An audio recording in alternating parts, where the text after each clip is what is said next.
Copperhead Strike is a mock rides launch coaster located at Carowinds in Charlotte, North Carolina, one of two in America of its kind, the other one being Manta at SeaWorld San Diego. In first impressions, I thought this was a very unique and fun ride.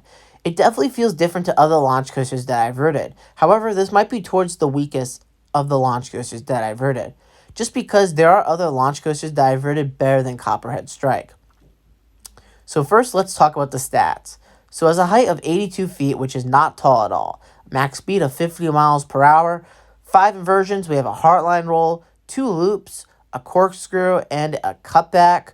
And it has a length of 3,255 feet of track.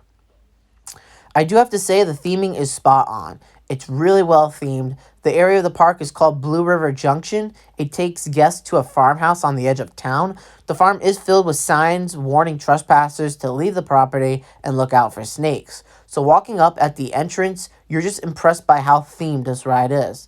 In the queue line, there's signs and some graffiti on the fences. Further in the queue line, you have some clothes hanging. It's like you're in this farm.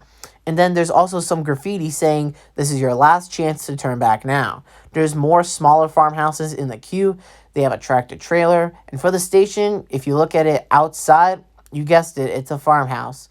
They run 3 trains with 4 cars per train with 2 across in 2 rows. It just has a lap bar that just goes right over you. And it has a seatbelt that straps to the lap bar. So now let's talk about the ride experience. So right out of the station, you start out with a slow heartline roll, kind of similar if you've ridden Hydro the Revenge at Dorney Park. It then makes a right-hand turn into what they call Granny's Jam building.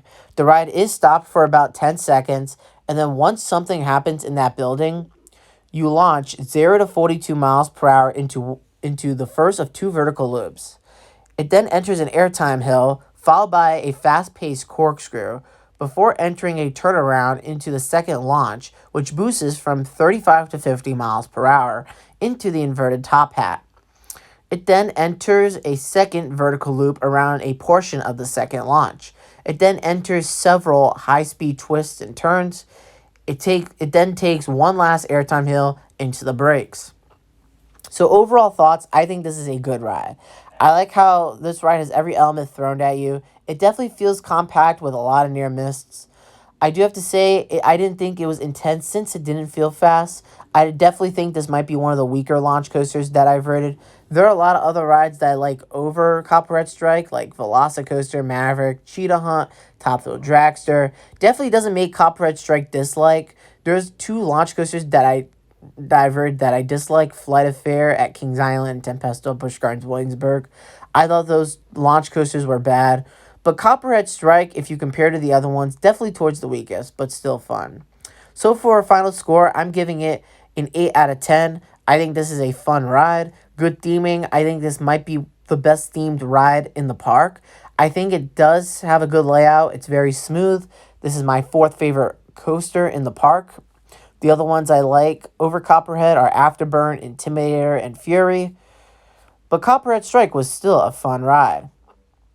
So that is it for my review on Copperhead Strike, located at Carowinds. If you've ridden this ride, let me know what you think. And if you agree with everything I said, follow me on social media. Links are in the description. Subscribe for more Coastamodium videos, and I'll catch you guys later.